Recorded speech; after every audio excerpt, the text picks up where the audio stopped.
Hello and very warm welcome to Scaler academy NET JRF. मेरा नाम है आशीष केसरवानी और आज हम बात करने वाले हैं हाइपोथेसिस, उसके अंदर null hypothesis, alternative hypothesis and types of error के बारे में। बहुत ही इंपॉर्टेंट टॉपिक होने वाला है आपके एग्जाम पॉइंट ऑफ व्यू से। सो स्टार्ट करते हैं हाइपोथेसिस से। The plural word of hypothesis, hypothesis, इसमें आई की जगह ये लग जाता है और ये हो जाता है प्लूरल। देखिए, रिसर्चर्स के पास हो सकता है सिर्फ एक ही हाइपोथेसिस हो या फिर एक ही हाइपोथेसिस पे काम कर रहा हो सकता है एक से ज़्यादा पे भी काम कर रहा हो। तो लेकिन अच्छा माना जाता है कि 2 या मैक्सिमम 3 हाइपोथेसिस पे ही रिसर्चर को काम करना चाहिए। सो क्या होता है ये हाइपोथेसिस? देखिए, हम एज ए रिसर्चर हमको पता नहीं होता कि एग्जैक्ट ट्रुथ क्या है। जिस भी टॉपिक बारे में हम रिसर्च कर रहे हैं उसका एग्जैक्ट ट्रुथ क्या है हमको पता नहीं, इसलिए हम रिसर्च कर रहे हैं। ठीक है, लेकिन हमको कुछ आइडिया होता है, मतलब हमको have a hunch about the outcome, मतलब हमको थोड़ा सा आइडिया होता है। जो आइडिया होता है वो इंफॉर्मेशन या फिर फैक्ट बेस्ड नहीं होगा।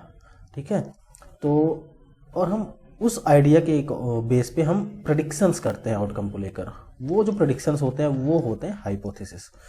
ठीक, it can also be termed as educated guess, मतलब जो भी आपने अभी तक जानकारी जुटाई है अपने टॉपिक से रिलेटेड उसके अकॉर्डिंग आप एक गेस लगाते हैं, एज्यूम करते हैं किसी फिनोमेना के बारे में। वो होता है आपका hypothesis. So this assumption is tested by collecting information. देखिए, आपने एक कोई एजम्पशन बनाया या फिर कोई गेस किया, अब उसको टेस्ट करने की बारी आएगी। तो हम उस एजम्पशन को टेस्ट करेंगे कलेक्टिंग इन्फॉर्मेशन, मतलब हम इन्फॉर्मेशन को कलेक्ट करेंगे और उसके बाद हम टेस्ट करेंगे। अब ये इन्फॉर्मेशन कलेक्ट करने के बाद अगर हमारा कंक्लूजन जो आता है वो अगर राइट है तो इसका मतलब हमारा जो हाइपोथेसिस था वो सही था। अगर रॉन्ग आता है तो इसका मतलब हमारा हाइपोथेसिस भी गलत हो गया। ठीक है, सो हाइपोथेसिस हैज फॉलोइंग फीचर्स। कुछ फीचर्स भी हैं इसके, ऐसे it is a tentative proposition, मतलब जो भी आप हाइपोथेसाइज करते हैं वो आपका एक टेंटेटिव स्टेटमेंट होता है। टेंटेटिव मतलब फिक्स नहीं है। Validity of hypothesis is unknown. Obvious सी बात है, जब अभी वो प्रूव्ड नहीं हुआ है या फिर प्रूवन फैक्ट नहीं है तो उसकी वैलिडिटी क्या होगी? अननोन होगी। Moving to the next feature, in most cases formulating a hypothesis specifies the logical relationship between two variables। मतलब जब आप हाइपोथेसिस बनाते हैं तो वो लॉजिकल रिलेशनशिप दिखाता है टू वेरिएबल्स के बीच में। मतलब जो भी आपका रिसर्च है उसमें जो भी वेरिएबल्स हैं उनको लेकर आपने कोई एक हाइपोथेसिस बनाया है तो वो वेरिएबल्स के बीच में एक रिलेशनशिप दिखाता है। Now the next feature is it must be generalisable. Generalisable का मतलब क्या होता है? मतलब आपको कोई रिसर्च करना है। ठीक है, जब आप रिसर्च करेंगे तो आपके पास एक पॉपुलेशन होगा जिस पे आपको रिसर्च करना। तो एक्चुअली जो रिसर्च होता है वो पॉपुलेशन पे नहीं होता, वो रिसर्च होता है सैंपल पे। तो आप इस सैंपल को मान लेते हैं, सैंपल एस उठा लेते हैं पॉपुलेशन पी से, सॉरी पॉपुलेशन पी से सैंपल उठाएं S1 से, आपको एक रिजल्ट मिलता है R1। अब और भी सैंपल्स बन सकते थे जो S2 हो, S3 है। क्या ये जो रिजल्ट आया सैंपल 1 पे R1 जो रिजल्ट है आपका वो क्या S2 पे भी वैलिड होगा, S3 पे भी वैलिड होगा? यानी कि क्या आपका रिजल्ट जो आया सैंपल से वो पूरे पॉपुलेशन के लिए वैलिड है? अगर वैलिड है तो ये जो आपका हाइपोथेसिस प्रूव होने के बाद वो जनरलाइजेबल हो सकता है। मतलब आप एक थ्योरी बना सकते हैं इसमें से कि हाँ ये चीज़ होती है और ये चीज़ प्रूव हो चुकी है आपके रिसर्च के through. It should be kept simple. देखिए, जो हाइपोथेसिस होगा ना आपको सिंपल रखना पड़ेगा ताकि उसमें कोई एम्बिग्विटी ना आने पाए। तो मूव करते हैं फंक्शंस की ओर। मेन फंक्शंस ऑफ हाइपोथेसिस क्या है? ये मेन फंक्शंस ऑफ हाइपोथेसिस तो देखते हैं। इट ब्रिंग्स फोकस, फोकस लाता है, ठीक है, क्लैरिटी लाता है, स्पेसिफिसिटी लाता है टू द रिसर्च स्टडी। अब ये कैसे? देखिए, आपने एक हाइपोथेसिस बनाया। हाइपोथेसिस किसी वेरिएबल्स को लेकर होगा कि क्या इन वेरिएबल्स के बीच में जो रिलेशन है वो क्या है, कैसे हैं, मतलब जो भी आपने हाइपोथेसाइज किया। ठीक है, एग्जांपल ले लेते हैं बेटर अंडरस्टैंडिंग के लिए। जैसे कि पतंजलि ने क्लेम किया कोरोनिल जो उनकी मेडिसिन है वो क्योर करती है कोविड-19 को। ठीक है, ये उनका है एक तरीके, जब तक प्रूवन नहीं है तो वो एक तरीके से हाइपोथेसिस ही हुआ। उन्होंने क्लेम किया वो अलग बात है, लेकिन अगर जब तक साइंटिफिकली प्रूवन नहीं है, साइंटिफिक कम्युनिटी उस पर रिसर्च नहीं करती और उस पर कोई रिजल्ट नहीं आ जाता, तब तक वो एक तरीके से हाइपोथेसिस ही था। तो जब रिसर्च होता है तब पता चलता है कि कोविड-19 को उतना सही से क्योर नहीं कर सकता, मतलब इम्यूनिटी के लिए ठीक है लेकिन कोविड-19 को क्योर करने के लिए ठीक नहीं। ठीक है, तो इससे हमको पता क्या चला, पहली चीज हमको जो रिसर्च करना है वो कोरोनिल जो मेडिसिन है पतंजलि ने बनाई है उस पर ही रिसर्च करना है, और जो आपके सब्जेक्ट होंगे वो कोविड-19 इन्फेक्टेड पर्सन होंगे। ठीक है, मतलब आपको एग्जैक्टली पता हो गया कि आप करने क्या जा रहे हैं। ठीक है, मतलब आपको कोरोनिल पे ध्यान देना है और कोविड-19 पेशेंट पे ध्यान देना है। ठीक, तो ये क्या लाया, फोकस लाया, मतलब कि कोरोनिल मेडिसिन और कोविड-19। क्लैरिटी लाया, मतलब आपको पास एम्बिग्विटी नहीं कि कोरोनिल की कहाँ कहाँ यूज हो सकता है या फिर कोविड-19 में कौन कौन सी मेडिसिन हमको चेक करनी, नहीं, आपको सिर्फ कोरोनिल पे रिसर्च करना है कि क्या वो कोविड-19 को क्योर कर सकता है। ठीक है, ये इसके हाइपोथेसिस के एक तरीके से फंक्शन हो गया। It helps in making sample design, देखिए सैंपल डिजाइनिंग पे भी हेल्प करेगा। It makes the study more objective, it facilitates the formulation of A theory. देखिए फॉर्मुलेशन ऑफ थ्योरी कैसे, हाइपोथेसिस आपका प्रूव हो गया, जब आपका प्रूव होगा तो वो हो जाएगा जनरलाइजेबल, जब जनरलाइजेबल हो जाएगा तो वो एक थ्योरी बन जाएगी। अब जब थ्योरी बन गई तो फिर रिलेट करता है फॉर्मुलेशन ऑफ थ्योरी के लिए।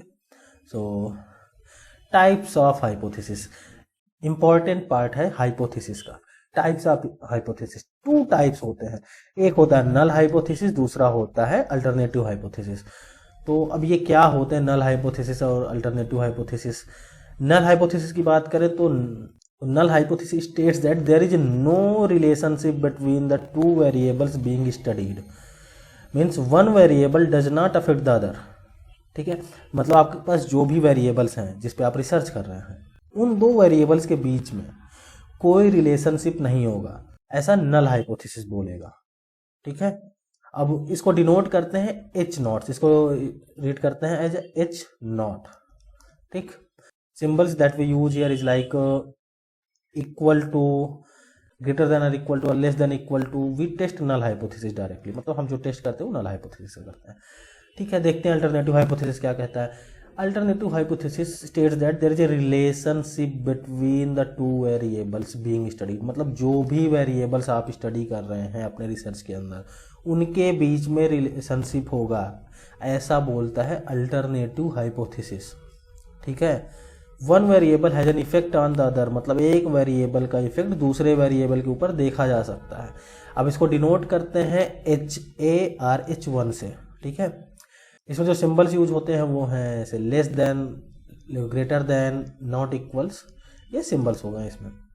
ठीक है, third point, very very important point is we never test alternative hypothesis. Questions direct बनते हैं, जैसे कि रिसर्च में किस चीज को टेस्ट किया जाता है, ऑप्शंस दे देगा, नल हाइपोथेसिस को, अल्टरनेटिव हाइपोथेसिस को, बोथ और नन ऑफ द अबव। तो सीधा सा बात है, अगर अल्टरनेटिव हाइपोथेसिस को हम टेस्ट नहीं करते हैं तो हम टेस्ट किसको करेंगे, नल हाइपोथेसिस को। अब ये जो रिलेशन वाली बात है कि वेरिएबल्स के बीच में रिलेशन होगा नहीं होगा, ये मैं समझाता हूँ आपको एक एग्जांपल्स के थ्रू। देखिए क्वेश्चन है आपके पास, are teens better at math than adults, ये आपके पास क्वेश्चन है, आपको रिसर्च करना है। तो आपने हाइपोथेसिस बनाया, age has no effect on mathematical ability. देखिए क्वेश्चन किसका दिया गया, नल हाइपोथेसिस का। हम टेस्ट क्या करते हैं, अभी पिछली स्लाइड्स में अभी बात हुई कि हम टेस्ट करते हैं नल हाइपोथेसिस को यहाँ पे। सो नल हाइपोथेसिस क्या होगा, age has no effect on mathematical ability. पिछली स्लाइड में हम बात क्या की है कि नल हाइपोथेसिस क्या कहता है कि टू वेरिएबल्स के बीच में कोई भी रिलेशनशिप नहीं होगा, मतलब कि यहाँ जो बात हो रही है कि एज और मैथमेटिकल एबिलिटी के बीच में कोई रिलेशनशिप नहीं है। ठीक है, आप क्वेश्चन क्या था आपका, are teens better at math than adults, क्या टीन्स जो हैं वो एडल्ट से ज़्यादा अच्छे हैं मैथ में। आपने डायरेक्ट बोल दिया कि कोई रिलेशनशिप नहीं है एज का इसमें। ठीक है, ये आपका नल हाइपोथेसिस होगा। Does taking aspirin every day reduces the chances of having a heart attack. Aspirin होती है एक मेडिसिन है, ये बेसिक सी मेडिसिन होती है हार्ट अटैक में। अगर किसी को कोई हार्ट अटैक का पेशेंट है तो वो एस्पिरिन हार्ट अटैक में एक बेसिक सी मेडिसिन होती है जो हार्ट अटैक पेशेंट को दी जाती है। So does taking aspirin every day reduces the chances of having a heart attack. So null hypothesis ये भी नलीफाई करेगा दोनों के बीच में रिलेशनशिप। तो यहाँ पे क्या होगा, हार्ट अटैक रिस्क और टेकिंग एस्पिरिन। तो कह दिया daily does not affect heart attack risk, मतलब एस्पिरिन का और हार्ट अटैक का रिस्क जो है इन दोनों के बीच में कोई रिलेशनशिप ही नहीं है। ठीक है, दो वेरिएबल्स के बीच में कोई रिलेशनशिप नहीं है। नेक्स्ट क्वेश्चन पे मूव करते हैं। Do teens use cell phones to access the internet more than adults. मतलब क्या टीन्स एडल्ट से ज़्यादा इंटरनेट यूज करते हैं, सेल फोन्स यूज करते हैं इंटरनेट के लिए। Age has no effect on cell phones being used for internet access. मतलब कि एज का कोई रोल ही नहीं है, चाहे टीन्स हो, चाहे एडल्ट हो, चाहे ओल्ड हो, उनसे कोई मतलब नहीं है इंटरनेट एक्सेस करने में, मतलब सेल फोन का यूज करने के लिए। तो अगेन एज और इंटरनेट एक्सेस या फिर सेल फोन का यूज में कोई रिलेशनशिप नहीं है। तो ये होता है नल हाइपोथेसिस। अगर अल्टरनेटिव हाइपोथेसिस की बात करते हैं तो ये क्या कहता, ये रिलेशनशिप दिखाएगा दोनों के बीच में। Are teens better at math than adults. मान लेते हैं एग्जाम्पल, फिर से इसी क्वेश्चन में अल्टरनेटिव देख लेते हैं। तो अल्टरनेटिव क्या बोलेगा, age has effect on mathematical ability. ठीक है, यहाँ से नो हट जाएगा, मतलब उल्टा हो जाएगा, रिलेशनशिप दिखाएगा कि एज की वजह से मैथमेटिकल एबिलिटी जो है उस पर कोई ना कोई इफेक्ट पड़ता है। ठीक है, तो मूव करते हैं टेस्ट पे। देखिए टेस्ट हमको करना है, तो हमने पहले पढ़ लिया कि भाई हमको जो टेस्ट करना है वो नल हाइपोथेसिस पे करना है। ठीक है, तो अब वो काम कैसे होगा, हमको टेस्ट करना है, कोई हाइपोथेसिस है, तो अब हम क्या लाएंगे, एक नल हाइपोथेसिस लाएंगे। ठीक है, तो नल हाइपोथेसिस पर लाते हैं, डेटा कलेक्ट करते हैं, डेटा कलेक्ट करने के बाद उसको एनालिसिस करते हैं, एनालिसिस करने के बाद हमको मिलता है कंक्लूजन में कि भैया जो हमने नल हाइपोथेसिस दिया था वो ट्रू है। तो इसका मतलब क्या हो गया, नल एक्सेप्टेड, आपको अल्टरनेटिव की कोई ज़रूरत ही नहीं है। ठीक है, नल हाइपोथेसिस आपने जो बनाया वो करेक्ट है। इन केस आपका डेटा एनालिसिस होने के बाद जो रिजल्ट आता है वो नल हाइपोथेसिस को कहता है कि भैया टाटा बाय बाय, तो आपका नल rejected. Now the role of alternative hypothesis came here. Here when null is rejected, then alternative will be accepted. Clear? मतलब अगर नल क्लियर है, मतलब वो ट्रू निकल जाता है आपके डेटा एनालिसिस से, आपका रिजल्ट आया ट्रू, तो नल को हम सीधे सीधे एज ए रिजल्ट मान लेंगे कि भाई ये सही है। अगर नल रिजेक्ट हो जाता है तो हम जो उसका अल्टरनेटिव यानी कि अल्टरनेटिव हाइपोथेसिस होगा उसको हम एक्सेप्ट कर लेंगे। ठीक है, ऐसे होता है टेस्ट। अब टेस्ट कैसे होता है, वो कई सारे तरीके होते हैं, जैसे ची स्क्वायर हो गया, जेट हो गया, नोवा हो गया, वो आई डोंट थिंक कि इम्पॉर्टेंट है उतना, तो देखते हैं, अगर आप बोलेंगे तो मैं उसको पढ़ा दूंगा। So moving to the next important topic, types of error. छोटा सा टॉपिक है लेकिन 2 नंबर आपको एग्जाम में दिलवा के ही जाएगा, बस आपको एक स्लाइड्स पढ़ना है। टाइप्स ऑफ एरर क्या है, 2 तरीके, पहली चीज आपको समझना है, 2 तरीके के होते हैं। एक होता है टाइप 1 एरर, दूसरा होता है टाइप 2 एरर। ठीक है, टाइप 1 एरर को भी फॉल्स पॉजिटिव बोलते हैं। टाइप 1 एरर होता कब है, type 1 error occurs if an investigator, यानी कि जो रिसर्च करने वाला है, रिजेक्ट्स अ नल हाइपोथेसिस, मतलब नल हाइपोथेसिस को रिजेक्ट कर देता है, जबकि एक्चुअली नल हाइपोथेसिस पॉपुलेशन में ट्रू साबित हो रहा था। मतलब कि आपने एक गलती कर दी, आप रिसर्चर हैं और आपने रिसर्च करते समय कंक्लूजन में एक गलती कर दी कि जो आपका नल हाइपोथेसिस था वो एक्चुअल में सही था, आपको एक्सेप्ट करना चाहिए था, लेकिन कुछ एरर आने की वजह से आपने पाया कि जो नल हाइपोथेसिस है वो सही नहीं है, आपने उसको रिजेक्ट कर दिया। सो इस एरर को हम टाइप 1 एरर बोलते हैं। ठीक है, moving to the type 2 error. So type 2 error को हम फॉल्स निगेटिव भी बोलते हैं। अब ये होता कब, इफ द इन्वेस्टिगेटर या फिर researcher fails to reject null hypothesis that is actually false in the population. मतलब इसमें उल्टा हो रहा है, जो आपका नल हाइपोथेसिस है वो एक्चुअली रॉन्ग प्रूव होना चाहिए था, लेकिन आपने कुछ एरर की वजह से पाया कि वो नल हाइपोथेसिस सही है पॉपुलेशन के लिए, और आपने नल हाइपोथेसिस को एक्सेप्ट कर लिया। तो इस एरर को बोलते हैं टाइप 2 एरर। ठीक है, अब एक क्वेश्चन जो इसमें से अक्सर बनता है, which type of error is more dangerous? So answer will always be type 1 error is more dangerous. एक एग्जांपल से मैं समझाता हूँ कि टाइप 1 एरर क्यों डेंजरस है, मतलब ज़्यादा डेंजरस है। एक P1 पर्सन है, एक P2 पर्सन है, इसने कोई अनलॉफुल एक्टिविटी कर दी, ठीक है, एक्चुअल में कर रहा है, इसने कोई ऐसी एक्टिविटी नहीं की, इसको छोड़ दिया जाता है कोर्ट में कुछ एरर की वजह से, मतलब प्रोसीडिंग्स में कुछ एरर, जैसे भी आप समझ लीजिए, इसको कोर्ट के द्वारा इनोसेंट बोल दिया जाता है। ठीक है, और P2 जो पर्सन था, जो कि अनलॉफुल एक्टिविटी में इन्वॉल्व नहीं था या फिर ये कहते इनोसेंट था, उसको लाइफ टाइम इम्प्रिजनमेंट दे दी जाएगी, इम्प्रिजनमेंट। तो अब मोर डेंजरस क्या है? कोई पर्सन सही था, आपने उसको रिजेक्ट कर दिया, आपने बोला कि भाई साहब आप सही नहीं हो, आपको जेल जाना पड़ेगा, तो ये मोर डेंजरस है। सो आई थिंक इस एग्जांपल से आपको याद रहेगा कि type 1 error is more dangerous and why type 1 error is more dangerous.